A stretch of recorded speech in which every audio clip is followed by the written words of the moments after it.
बहुत महत्वपूर्ण सवाल है, क्योंकि पॉलिटिक्स में चैलेंजेस होते हैं। क्या आपको नहीं लगता कि एज अ चैलेंजर वो आ सकते हैं? पिछली बार आप चैलेंजर थी, you won. As a politician क्या वो एक बार फिर आएंगे?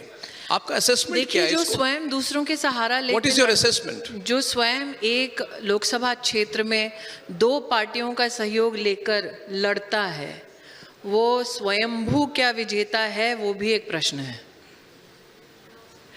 मैं तो अपनी पार्टी के सिंबल से एकमात्र लड़ी थी, वो 3 पार्टी के कैंडिडेट थे और तीनों पार्टी मिलकर भी उनके कैंडिडेचर को सुरक्षित नहीं रख पाई।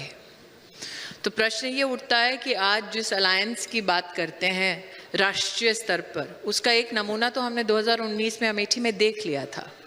तीनों मिलकर भी कांग्रेस के राष्ट्रीय अध्यक्ष को बीजेपी के एक साधारण कार्यकर्ता से बचा नहीं पाए। तो आज अगर आप 24 की घोषणा करवाना चाहते हैं, वो इतिहास तो हम रच चुके जो हमने 19 में रचा था।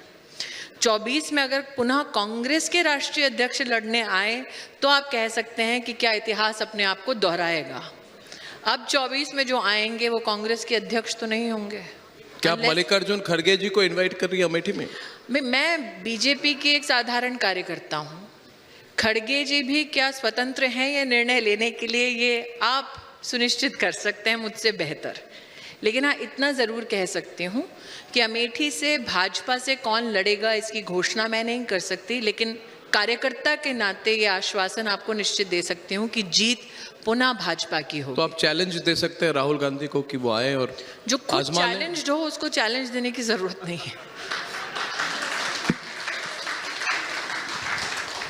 स्मृति जी, 2024 के पहले राज्य के जो चुनाव है उसमें एक माहौल बिल्डिंग होता है, और दिल्ली में जैसे मैं हमेशा कहता हूँ, यहाँ बहुत लोग चाहते हैं कि कांग्रेस वापस आए, किसी तरह से आए, खिचड़ी सरकार बने। कौन चाह रहा है?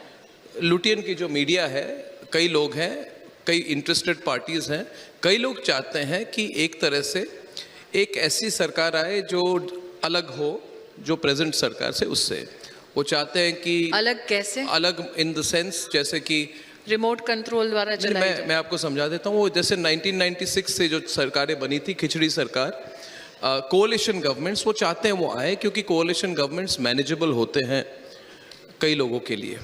तो मेरा सवाल आपसे ये है स्मृति जी, माहौल क्या है? क्योंकि राज्य चुनाव में सब लोग आजकल यही बात कर रहे हैं कि छत्तीसगढ़ तो बीजेपी के लिए मुश्किल है, मध्य प्रदेश 50-50 है, ये जनरल टॉक है। राजस्थान शायद बीजेपी के चांसेस हैं, लीडरशिप इश्यूज हैं, तेलंगाना आपके हाथ में नहीं है। और अगर ये राज्य चुनाव आपके खिलाफ हो जाए, अगर जो रिजल्ट है इज़ नॉट प्रो बीजेपी, तो जो माहौल बनेगा वो आपके खिलाफ बनेगा 2023 में, जिसका प्रभाव एक 2024 में होगा। तो इसका ज़रा आप विस्तृत तौर से आपकी इंटरनल असेसमेंट और एनालिसिस क्या है? मुझे लगता है कि साल 2014 के नरेंद्र भाई की जीत के बाद से, चाहे चुनाव प्रदेश का हुआ हो, ब्लॉक का हुआ हो, अथवा म्युनिसिपैलिटी का हुआ हो, नगर पालिका का हुआ हो, पंचायत का हुआ हो, हर चुनाव इस प्रकार से प्रस्तुत किया गया एज दो ये मोदी का डिसाइसिव चुनाव है।